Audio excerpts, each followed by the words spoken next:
and share with you guys today a little bit about our program, Learn Around the World, and what we do with virtual field trips as well as VR. Let me go ahead and promise I wouldn't take up too much time, so I'm going to set me a timer there. So my company I run with, it's just my wife and I. It's called Learn Around the World, and what we do is we travel. For the past 2 years, we've been traveling around the world creating virtual expeditions. And I hate using that term expeditions because Google has kind of a copyright on it right now when everyone thinks about expeditions. But what we do is we go to location, say if it's Cambodia or Mexico, and we create not only virtual field trips, but companion materials such as photography, videos, newsletters, and so forth. I'm going to show you a quick video because what we do with our virtual field trips, we use a combination of synchronous and asynchronous content, and that allows us to get around time zones, and it also allows us to run multiple virtual field trips. What we do pride ourselves on is we do believe that we're one of the most unique virtual field trip experiences out there. We're not just a talking head like me giving a speech to your classroom. We try to make them interactive and try to use various types of content as well. So a teachable moment for you as I switch over to this quick video. If you're ever using Google Hangouts, you can't use a microphone. If you want your audio to play on your video, you need to use your default microphone.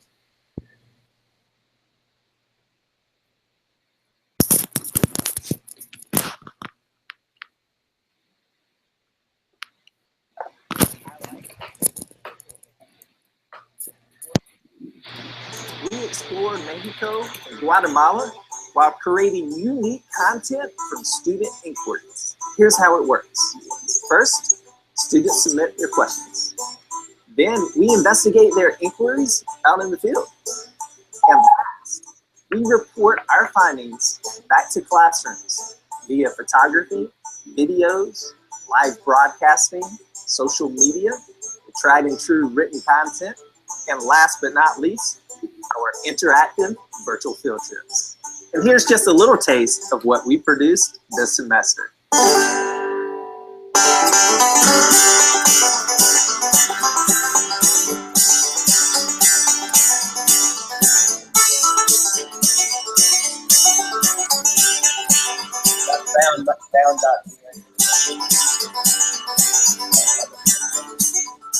We are on Lake Atitlan. So currently we're in Guatemala. We just got here a few days ago, and we're researching volcanoes in this part of the world.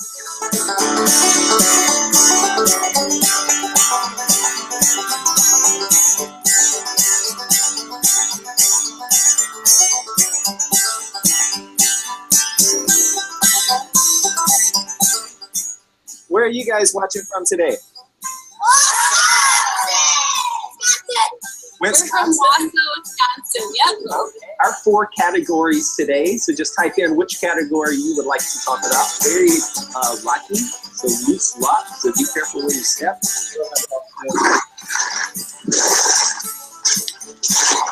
You know, even though this lava has been cooled for multiple years now, it will still heat up a marshmallow coming up out of the ground. So that left side, we have really straight edges. You have a really good eye there, buddy. And on the right side, we have really rounded edges. Huh. I wonder what caused that. This is Kelsey B, and she is the other half of Gio's show. Hi, guys. I am in a little town square here in Oaxaca. He's saying hello. He's cooking some tacos. Maybe we can get some footage of that. Tacos? Tortas. So tortas is a sandwich. Yes, it is. That's why we have so many volcanoes and earthquakes here. And the winner is EBB. So congratulations, EBB.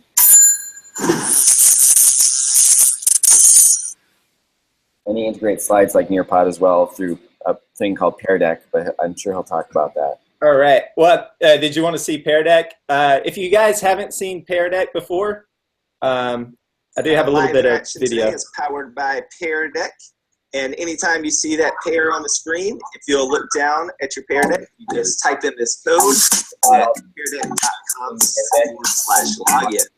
Interactive. If you guys have never used Pear Deck before, I'm using this video footage right now. Each one of these dots corresponds to classrooms that were all over the United States and even international that they can actually move around on their screen, and I can present it to everyone. Where is the bell of the moose? How tall was Abraham Lincoln? Pear Deck. That aren't All right. engaged. Go ahead, Brandon. Okay, so what you saw, it was just a quick compilation video of some of our virtual field trips. We tried to, we use a combination of Pear Deck, so just like Nick just mentioned, if you haven't used it before, I highly recommend it. And we also use Kahoots. So we really tried to make our virtual field trips interactive for not only the people on camera, but if you've ever participated in a virtual field trip and you've been not on camera on a Google Hangout on air, it's not really interactive if you can't ask questions. So we really like to use these tools to let classrooms, even if they're not on camera, be able to ask questions and interact live with the show.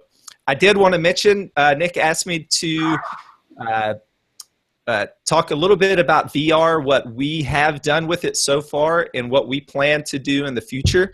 So far we've done, just as he was mentioning, we have, from our last expedition to Guatemala and Mexico, we produced a lot of VR photospheres, and we just did that with an app on the iPhone.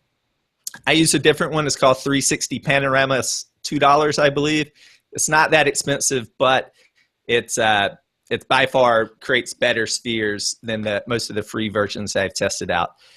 We do plan to get a video camera going forward. The problem is they're all so big. When we're traveling around the world, we have to get all of our equipment in one small bag. So there are coming out some consumer models that are about the size of a softball. And we do plan to implement the video portion going forward, as well as some of our live broadcasts, because a lot of them now you'll be able to live stream in 360 video, which is really nice. And what we are excited to do is we're starting to talk with some other companies to partner with to implement augmented reality and VR together in our virtual field trips. So if you can imagine, if I'm talking to you right now, and as your teacher, Mr. Clayton, gave you out a handout that had your augmented reality triggers on there during our virtual field trip, if you're a one-to-one school or if you're even in groups, you can click your triggers when I give you the prompt, and then your VR 360 sphere can pop up on your device, or an actual 3D model of an object, which I call virtual artifacts.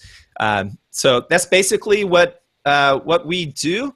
So did you have anything else you wanted me to cover, Nick? Or do you guys have any questions? I think that's good. We're getting pretty close to the end now. So all right. Thank you for coming in and joining us. And thanks for listening in on me and not being there. I'm just joking. Yeah, thank you so much, Brandon. That was awesome. That was perfect. No problem. If anyone wants to connect with me, my information should be on the bottom there. It's just @LearnATW if you're on Twitter. And we'd be happy to connect with you guys in the future. Have a great time out in Denver. And I'm actually going to catch a plane myself. So awesome. Ciao, guys. Thanks for coming in.